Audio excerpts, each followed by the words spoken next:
Welcome to Madasaling Pinoy, your prayer partner. Ngayon ay Sabado ng ika-18 linggo sa karaniwang panahon. Ang mabuting balita ng Panginoon ayon kay San Mateo.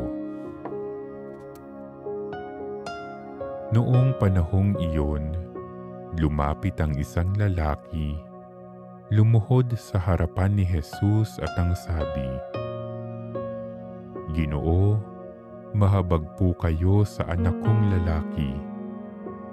Siya po'y himatayin at lubhang nahihirapan kung sinusumpo, sapagkat madalas siyang mabuwal sa apoy o kaya'y mahulog sa tubig.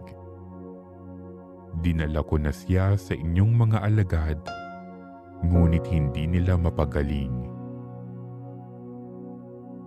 Sumagot si Jesus, "Lahing walang pananampalataya at matigas ang ulo. Hanggang kailan dapat akong manatiling kasama ninyo? Hanggang kailan ko kayo pagtitiisan?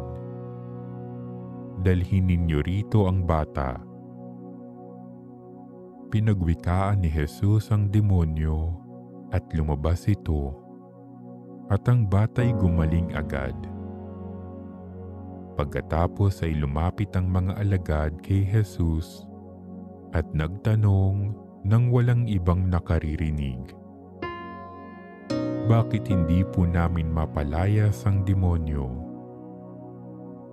Sumagot siya, "Dahil sa kaliitan ng inyong pananalig.